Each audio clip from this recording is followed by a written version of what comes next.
senhor acha que vai vir mais escândalo de Flávio? Vai. O que vazou aqui, o que eu sei de minhas fofocas de Brasília, com o Renan Santos, aqui na fofocas de Brasília, que eu sabia viria coisa do INSS, coisa do Rio de Janeiro. Ele já antecipou que tem um negócio de um vídeo. O vídeo faz parte de um pacote novo de problemas ligados ao Vorcaro.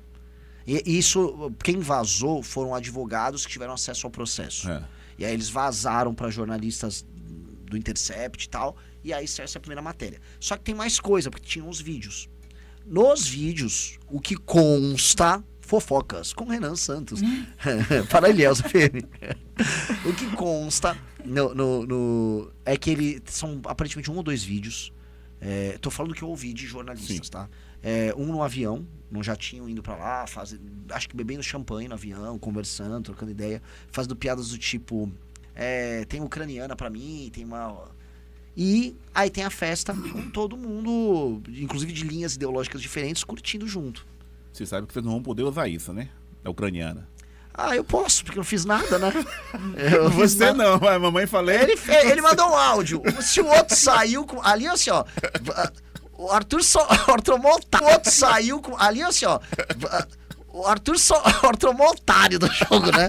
Fez um áudio, perdeu o mandato, perdeu direitos políticos, e ainda, como diria os Mamonas Assassinas, né? E ainda não comi ninguém, né? Mas ele tá segurando a MBL aí, de boa. Eu sim, porque a gente não abandona um amigo. E eu, assim, ele cometeu crime? Não, ele fez um áudio porcaria. Ele não cometeu crime. As pessoas na política, por coisas horríveis, seguram... Né, aliados vagabundos, as pessoas querem exigir da gente abandonar um cara que cometeu um erro. Ele pegou um áudio em privado, o áudio é feio. E sabe qual é o maior erro do áudio? Por mais que o áudio seja feio, ele não pensou na gente, no time dele, nas pessoas, nos seguidores dele, nos eleitores dele, em se colocar naquela posição de risco e de maneira irresponsável mandar aquele áudio. Esse foi o problema dele. O Arthur foi moleque. Eu acho que ele não tinha ideia do tamanho dele e do tamanho do movimento. Ele gerou um dano... Talvez se ele tivesse ideia disso, ele não teria feito. Porque assim, isso é um ponto muito legal. Quando vem posições de responsabilidade, vem fama, vem muitas tentações, entendeu? E você tem que resistir em nome da responsabilidade que você tem pelas pessoas ao teu redor. E às vezes a gente não consegue perceber isso. Muitas pessoas... Eu tava falando do Neymar. O Neymar não percebe a posição dele. O Neymar não pode ter... Eu vou falar, o Neymar... Talvez... É menino Ney. Já 40 anos, né? É um menino. 40 anos é menino. Isso. João se mandou outra pergunta. Ele falou o seguinte: pediu para perguntar ao senhor se o senhor sabe que aqui em Ilhéus fabrica grande parte das urnas eletrônicas que vão ser usadas nesta eleição. Me falaram já. E qual é o seu posicionamento em relação à urna eletrônica? Agora que eu sou presidente de um partido, sou um dirigente partidário, a gente tem acesso a essas verificações e a gente teve uma relação bem próxima com o pessoal de tecnologia do TSE.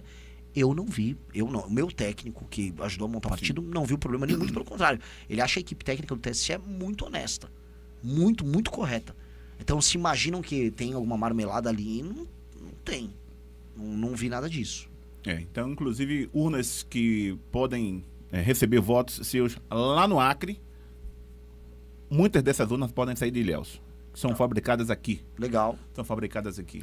Olha, o Daniel mandou: caso Flávio e Lula fiquem no segundo turno, qual candidato o senhor vai apoiar caso vá para o... Está gostando do conteúdo? Então deixe seu like e se inscreva no canal. Renan Santos. Imagina você ir para uma briga. Quem mandou essa pergunta? Daniel. Daniel. Eu vou... Você vai para uma briga, né? Sacana. Uma luta de boxe. Perguntaram isso a Gedel Vieira Lima. Gedel retou. Uma vez foi. Renan, ninguém tá numa briga pensando em perder. Isso não existe. Quem mandou mensagem também foi Douglas. O Douglas, dá voz. Meu irmão, bom dia a todos do programa. Uma perguntinha ao pré-candidato Renan sobre a questão do isenção fiscal para grandes empresas, que é na casa de 800 bilhões de reais. Bolsa Família, que ele disse ser contrário, 180 bilhões de reais. O que fazer? Vai acabar com os dois ou só com o Bolsa Família? Valeu, Douglas. Douglas, eu não vou acabar com nenhum nem outro. O problema do remédio, a diferença do remédio pro veneno é a dose. E em tudo você tem que ver a dose. Uma pessoa que é produtiva e que tá no Bolsa Família porque ela resolveu entronizar, tipo, eu faço um bico, ganho Bolsa Família, tá errada. Aí o programa passou da dose, ele virou um veneno. Ao mesmo tempo que você criar incentivo fiscal para várias empresas que vivem necessariamente de incentivo fiscal, é o veneno, não é a dose. A gente pode fazer uma política de incentivos fiscais para atrair investimentos para determinados setores, ao fazer uma agenda de competitividade e aí fazer o que você possa tirar os incentivos ao longo do tempo. Ou criar uma zona econômica especial que tenha um efeito positivo. Agora, do jeito que tá, é muito incentivo fiscal que vai precisar ser cortado. Ele tá fazendo uma coisa como se eu não tivesse um plano de cortar o incentivo. Dica, eu tenho uma PEC protocolada, tá, junto com o deputado Kim Kataguiri, que é a nossa PEC fiscal, uma PEC que resolve a questão da despesa no Brasil. E ela mexe muito mais com renúncia fiscal para a empresa do que com... Ela nem mexe com Bolsa Família, para ser sincero, a PEC.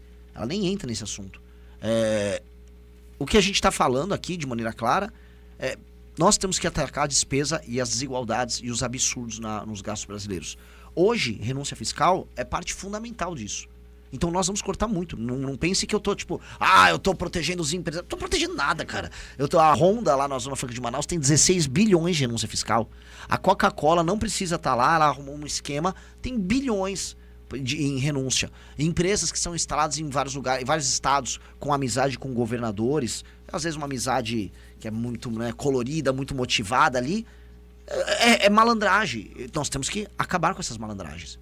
Nós temos que tirar. Existem algumas renúncias que geram a chegada de indústria. A BYD, lá em Salvador, eu fui lá na BYD, aquilo vai ter um efeito positivo.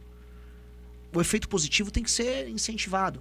E assim como uma porta de saída da renúncia fiscal. Porque uma hora o Estado também tem que arrecadar, porque é injusto com o restante da economia. Dito isso não pode virar uma rede. Entendi, vamos sair dando renúncia e ainda eu autorizo a renúncia se o político ganhar um aqui, né? É que virou um mercado isso. Então nós precisamos corrigir. E isso aumentaria a nossa arrecadação também. Diga, Fernando. Olha, Luiz mandou parabéns ao Renan pelas ideias e principalmente pela coragem de se contrapor a esses dois personagens que presidem fã-clubes. Não tem eleitores, mas pseudo-adoradores. Pretendo votar em você, mas preciso te perguntar. Amanhã ou depois não serei surpreendido por ligação do senhor ou do Kim, por exemplo, convocar o Master, não, né? Ele quer saber, pô, eleitor seu aí. Continue a missão. Não, pelo amor de Deus, nunca ouvi, nunca verei. Nunca foi, assim, as tentações, a gente tem um movimento político há 12 anos, né? A política, ela é cheia de tentações. A política te coopta, não pelo medo, mas pela sedução, pelas delícias do poder.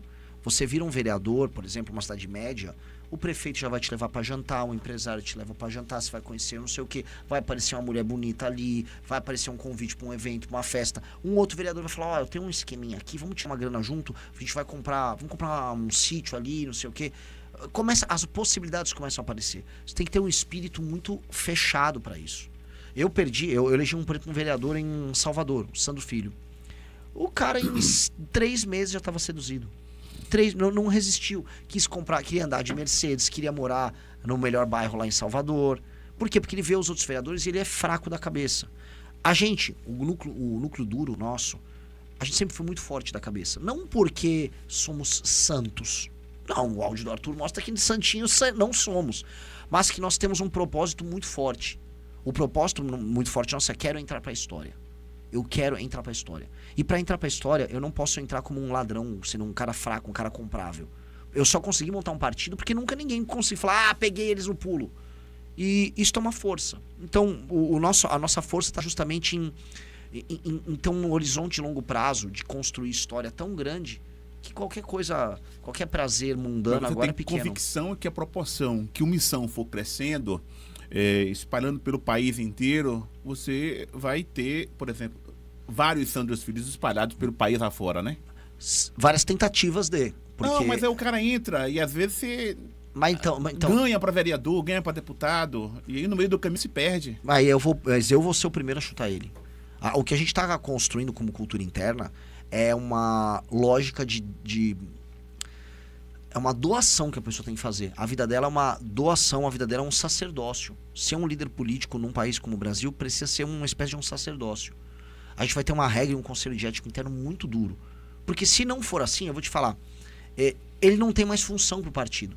Porque para esse cara, para as pessoas entenderem, se esse cara aceitar os prazeres da vida política, né, a grana que vem, ele vai precisar ser cooptado por alguém. Ou um deputado que é cooptado por um governador, ou um vereador que é cooptado por um prefeito. Ele não tem mais função. Se eu pedir para ele fiscalizar o prefeito, ele não vai fiscalizar.